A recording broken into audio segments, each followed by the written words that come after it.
When your birthday is forgotten, you finally see who truly remembers you and why it hurts. On my birthday, silence reigned. No calls, no messages.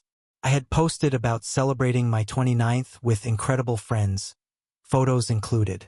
My mom commented, "Isn't your birthday in May?" I replied publicly, "It's June." Same date for 29 years. I woke on June 12th expecting nothing, which might sound sad. But after years of being overlooked, you learn to keep expectations low. My phone lay on the nightstand, quiet. Sunlight poured into my Manhattan apartment as I brewed coffee like it was any other Wednesday. By noon, I checked my phone again. Still nothing. My older sister, Emily, had messaged 3 days prior about her promotion. My father, Thomas, had sent a documentary link last week. My mother, Laura, had called Sunday asking about the storage of her winter coats. But today, silence. I stared at the date, June 12, 1996. The day I was born. June 12, 2025 marked 29 years of my life. After all this time, one might think the people who raised me would remember without reminders. This pattern wasn't new. At 16, my parents threw Emily a surprise birthday party for her 18th and seemed confused when I asked about my own celebration. My 21st birthday coincided with a family brunch, while all attention went to Emily's new apartment. At 25, I spent the day alone because they had driven 4 hours to comfort Emily during a minor crisis. Predictable patterns don't make the pain disappear. By 2 p.m., my friend Chloe called. "Happy birthday! Are we still on for tonight?" I smiled. Chloe remembered. She had always remembered. We went out that evening to the new tapas spot in Soho. 8 friends waited for us, balloons and decorations in a private corner. Someone had ordered a cake. 29 never looked better. We drank wine, shared plates of patatas bravas, gambas al ajillo, and laughed until our cheeks hurt. Photos were taken, group shots, candid moments, even one just Chloe and me. I posted the pictures online later that night. Celebrated 29th with amazing friends. Grateful for people who make life beautiful. Likes and comments flooded in from old college friends, former coworkers, people I hadn't spoken to in years. And yet, no family. The next morning, my phone vibrated with 18 missed calls from my mother, 21 texts from the family chat, and 6 calls from my father. On Facebook, Laura had commented on my post, "June? I thought it was May." The thread exploded. Aunt Claire chimed in, "I thought it was May 15th. Emily wrote, "Mom's right. Isn't your birthday May 12th? Heat rose in my chest. May 12th was Emily's birthday. My hands shook as I typed a public reply, June 12th. Same date for 29 years. Check the birth certificate if needed. The responses poured in. Friends, former teachers, distant relatives confirmed the correct date. Validation, long overdue, finally landed. I spoke to my mother. She admitted she mixed up our birthdays because I always remembered Emily's perfectly. She never intended to hurt me, but for years, she hadn't realized the pattern. Days later, I recorded a podcast interview with Brianna, discussing family boundaries and the experience of feeling invisible. Speaking openly was cathartic, a release I hadn't anticipated. Thanksgiving dinner was tense, but I held my ground. Over December, my parents reached out with small, consistent gestures, calls, articles with notes, genuine attention. By New Year's Eve, surrounded by friends who celebrated me without hesitation, I finally felt the warmth I'd been missing. My parents were beginning to truly see me. Emily apologized for her defensiveness, and I realized that belonging isn't given. It's claimed. The birthday post remained pinned on my profile. It was my reminder. I am June 12th. I always have been, and I am done letting anyone forget it. Standing on my friend Chloe's balcony, watching fireworks over Manhattan, I felt something rare. Steady, warm belonging. Not because anyone chose to see me, but because I had chosen to see myself. By the following morning, I woke to a flood of notifications. My mother, Laura, had called 6 times, leaving voicemails thick with apologies and confusion. My father, Thomas, sent texts about the family group chat, which was exploding with relatives debating my actual birthday. My sister Emily, predictably, was defensive, insisting I was being dramatic online. I muted the chat and called Chloe. "You won't believe this," I said, recounting the Facebook chaos. She laughed, shaking her head. "Keep the comment up. They need to see that actions or lack thereof have consequences." Over the next hour, friends chimed in. Old classmates confirmed my birth date. Colleagues messaged privately, offering support and validation. Even distant relatives stepped in, siding with me. For the first time, I felt a strange mixture of vindication and exhaustion. I wasn't trying to humiliate anyone, but years of neglect had consequences.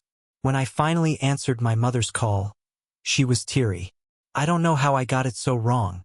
I always celebrated Emily's birthday perfectly, and somewhere I confused yours.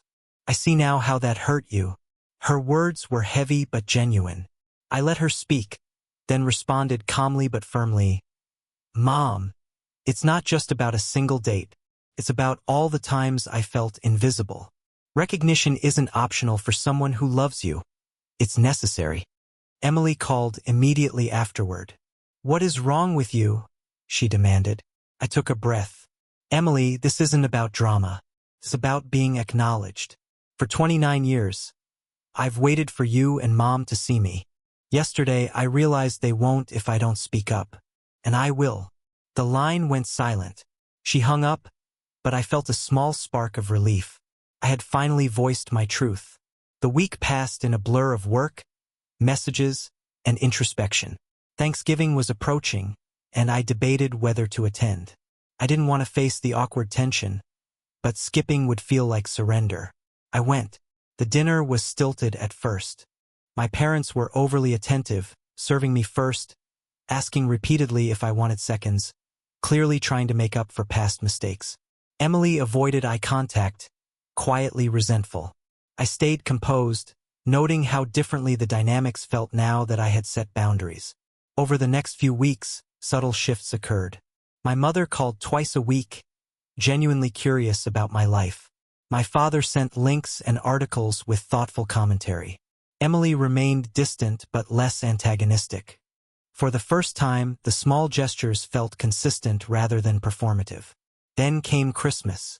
A card arrived from my mother, Laura, filled with handwritten reflections. She recounted cherished memories of my childhood, acknowledged my birthdays she had forgotten, and apologized explicitly. Reading it, I felt the long-suppressed ache of years of neglect, tempered by the recognition I had finally claimed. I called her. "I got your letter," I said. "I appreciate it. But understand this, it's never just about one forgotten birthday. It's about being seen consistently." We talked for over an hour. Nothing was perfect, but it was honest. Christmas Day with the family felt different. My mother prepared my favorite dishes alongside the traditional ones. She introduced me proudly to relatives, asking detailed questions about my life. Emily approached later, apologizing for her defensiveness. She admitted that acknowledging my experiences meant confronting her own privilege as the favored child. I listened, encouraging her to show change through actions rather than words. The Facebook post remained. It wasn't about revenge, it was about accountability and self-recognition. Some relatives severed contact, convinced I had sought attention. I didn't lose sleep over them. The people who consistently showed up, friends like Chloe, my coworkers, and supportive relatives, became my chosen family. New Year's Eve, at Chloe's apartment, marked a personal milestone. Friends cheered, we clinked glasses, and I felt a sense of belonging I had never experienced in my family. At midnight, my phone buzzed with messages from my parents, genuine and simple. They had finally remembered my existence. Progress, small but real. Standing on Chloe's balcony, watching the city sparkle with fireworks, I felt something I hadn't in years. Steady warmth, belonging rooted not in being chosen by others, but in choosing myself. It was a lesson learned over 29 years, finally understood. Around me, the city hummed with life. Inside, friends laughed and danced, and for the first time, I didn't feel invisible. I was June 12th, and I would never allow anyone to forget it again. The days following New Year's felt lighter. My apartment in Seattle, usually quiet except for passing cars and distant construction, now felt like a safe space where I could process everything without intrusion. Work became a refuge again. Projects, deadlines, and emails offered structure, a sense of purpose beyond family dynamics. Chloe checked in often, more as a friend than a confidant, and I cherished her steady presence. A week after New Year's, I received a call from Brianna. "Are you ready?" she asked, cheerful yet professional. My podcast interview on family boundaries and recognition was set. I had spent the previous evening writing out my thoughts, reflecting on decades of subtle neglect, and now I was preparing to share them with strangers who would understand. I told her honestly, "I'm nervous, but I want to do this.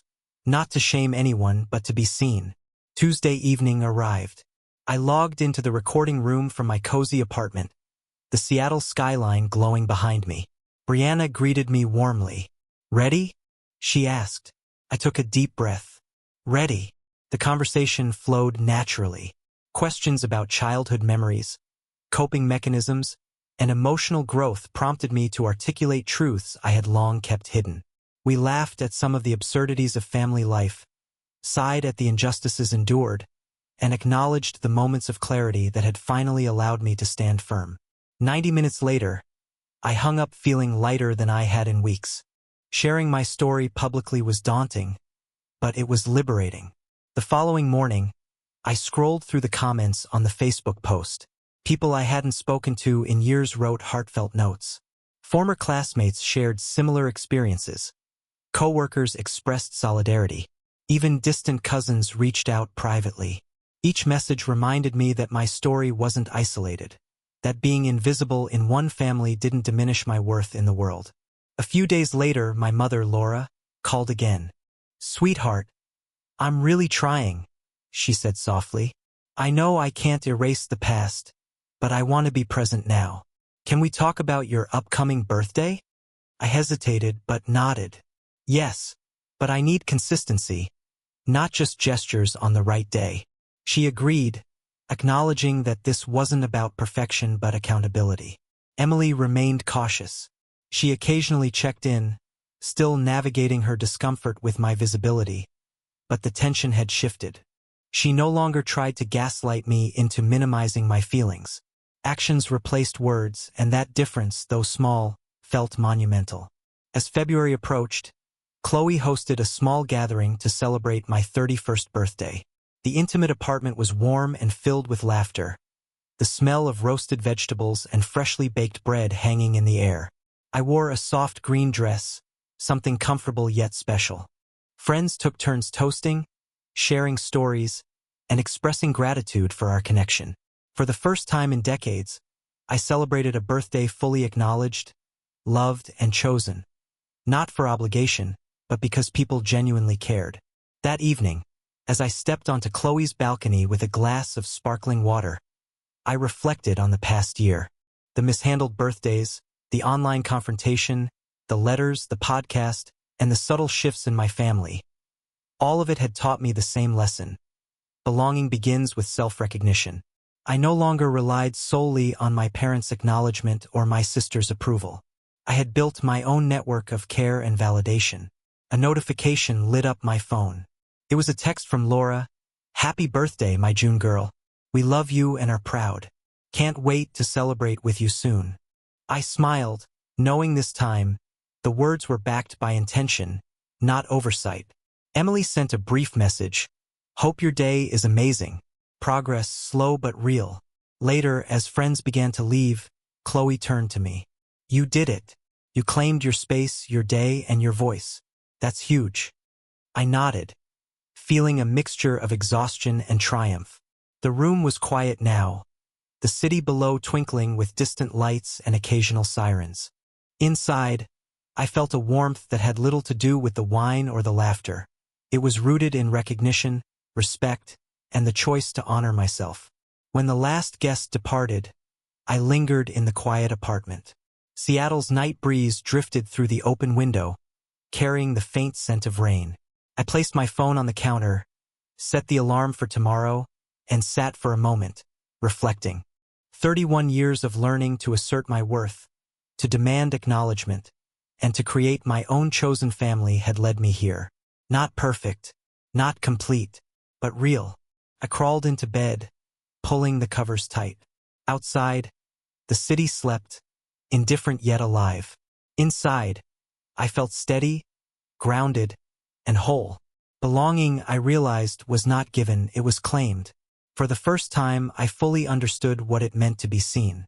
I was June 12th, and no one could ever erase that again. The weeks following my 31st birthday were calmer, yet charged with a new awareness. Every call, every message, every little acknowledgement from friends and family carried weight. The subtle shift in my relationship with Laura and Emily wasn't dramatic, but it was tangible. My parents began to show consistency rather than last-minute panic. Small gestures, a thoughtful text, a carefully chosen gift, or a phone call at the right moment, slowly began to replace decades of invisibility.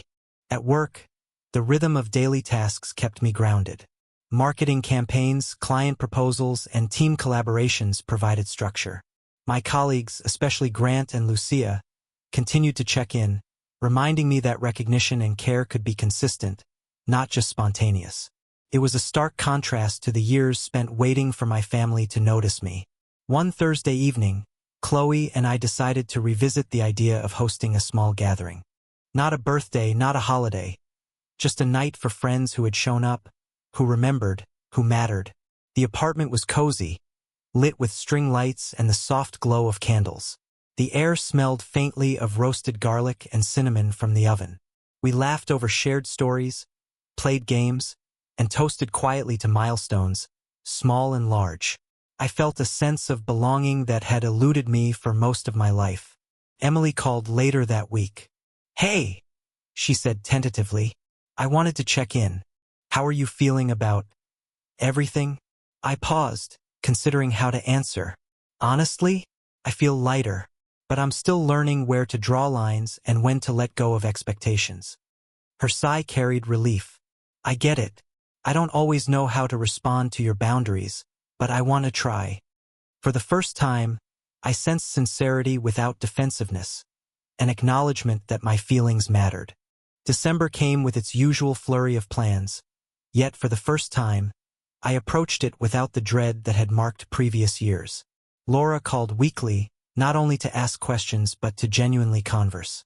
Daniel began sending links and articles he thought I'd enjoy, sometimes with notes explaining why. Actions replaced empty words. Emily's interactions, though still cautious, were increasingly supportive. My family hadn't become perfect overnight, but they had begun to see me clearly, and that was progress. The holidays arrived. I traveled home for Christmas, expecting tension but ready to navigate it. Laura had prepared my favorite dishes alongside the family traditions. For the first time, she introduced me as an equal in conversation, highlighting my achievements and experiences. Emily apologized in her quiet way, acknowledging that she had sometimes prioritized her own comfort over fairness. I didn't respond with immediate warmth, but I listened, aware that recognition, not instant affection, mattered most.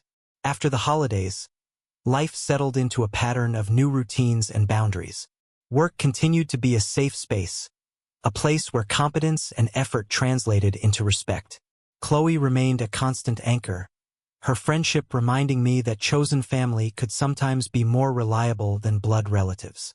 I continued the podcast interview series with Brianna, sharing my experiences and reflecting on the importance of visibility, self-advocacy, and emotional honesty. Listeners reached out, sharing similar stories, creating a quiet community of acknowledgement and validation. The spring months brought growth and reflection. I revisited old journals, noting how patterns of neglect had shaped my responses and relationships. Therapy sessions deepened my understanding, offering tools to maintain boundaries without resentment. I made plans for my 32nd birthday, already determined that it would be celebrated for me and with those who truly cared. No apologies, no second-guessing, no silent suffering. By mid-year, subtle changes were noticeable. Laura remembered important dates, sending texts without prompts. Daniel expressed interest in my work, asking questions and noting milestones. Emily slowly began to show initiative in maintaining contact, though still in small, careful gestures. I didn't expect perfection. I only expected acknowledgement. On June 12th, my 32nd birthday, Chloe hosted another small gathering. It wasn't extravagant, but it was deliberate. Friends arrived with laughter, gifts, and attention that mattered. I chose a deep burgundy dress, comfortable yet striking. The evening flowed naturally, with heartfelt toasts, shared memories, and genuine celebration. My parents sent a thoughtful video message, expressing love and pride without guilt. Emily stopped by briefly, sharing a quiet moment of apology and connection. For the first time, my birthday felt fully mine, not overshadowed, ignored, or diminished. Later, as I stood on the balcony with Chloe, watching the city lights reflect on the calm water, I realized the lesson I had spent decades learning. Belonging doesn't come from others' recognition alone. It comes from creating space for oneself, valuing one's own existence, and demanding accountability when necessary. The breeze was gentle, the night serene, and for the first time, I felt wholly present in my own life. I turned toward Chloe, smiling. "You know," I said softly, "I think this is the first birthday I've truly owned." She grinned, her eyes reflecting the city lights. "And the first of many. You've claimed your space. You've shown up for yourself. That's what matters." I nodded, feeling the steady warmth of recognition, not from obligation, but from truth. Seattle's skyline stretched before us, vast and glittering, a quiet reminder of the world moving forward, just as I was. The journey wasn't complete. Mistakes would still happen. Family dynamics would remain complicated. But I had taken control. I had created boundaries, celebrated myself, and found a circle of people who truly saw me. For the first time in 32 years, I felt fully present, fully acknowledged, and fully myself. The birthday that changed everything, and the quiet revolution of claiming your life at 32. April mornings in Portland carried a crisp clarity that mirrored my own growing self-awareness. I brewed my coffee slowly, watching the sunlight stretch across the hardwood floor of my apartment. Over the past months, I had become acutely conscious of which relationships nurtured me and which drained me. The Facebook post, once a lightning rod of family drama, had settled into a permanent reminder pinned to my profile. A declaration that I existed, that I mattered, that my boundaries would no longer be negotiable.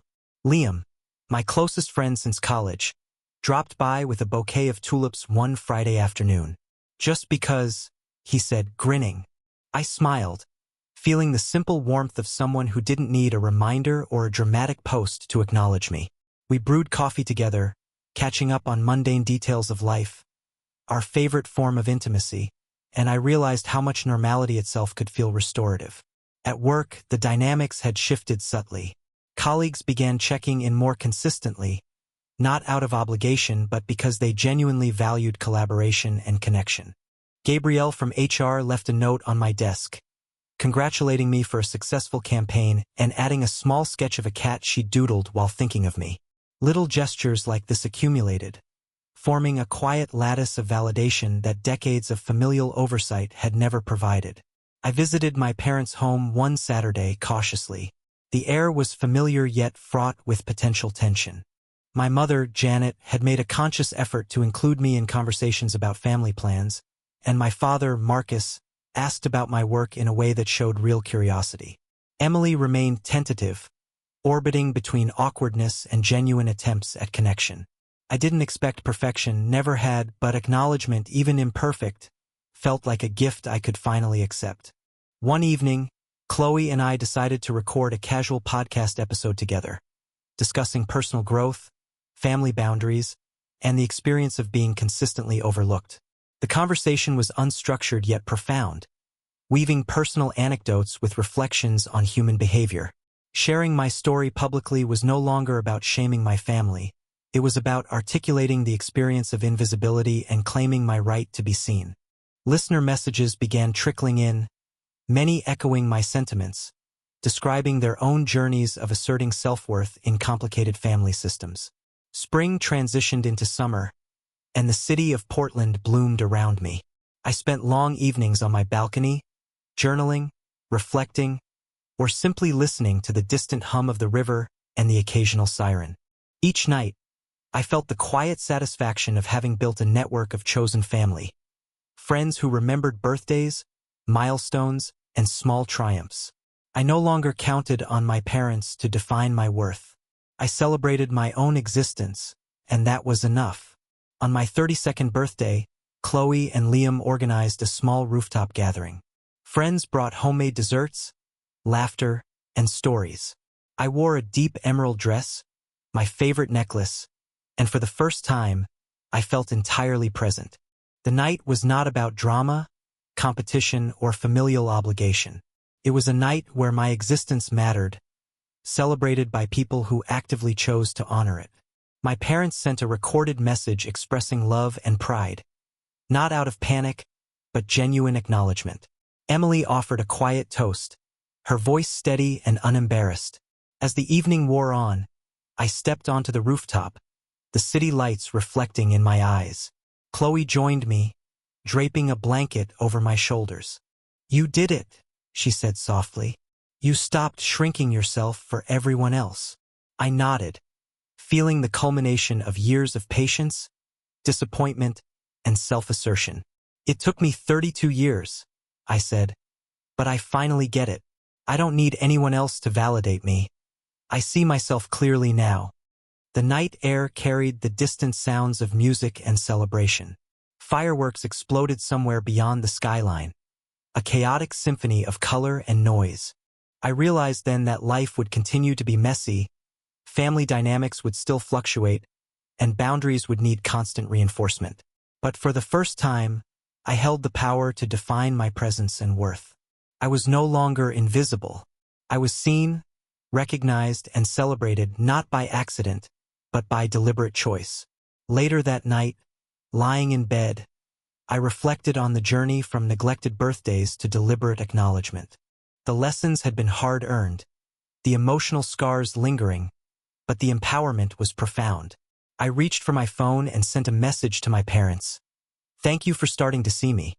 This doesn't erase the past, but it's a beginning." Their reply was heartfelt, hesitant yet sincere. I put the phone down and exhaled, finally allowing myself to feel the quiet joy of self-possession. Portland's skyline stretched in the distance, the hum of the city a comforting backdrop. I understood that belonging wasn't a gift to be given, it was a space to be claimed. And on that rooftop, amidst laughter, light, and friendship, I claimed it fully, knowing the path forward would be defined by awareness, courage, and the refusal to be invisible any longer.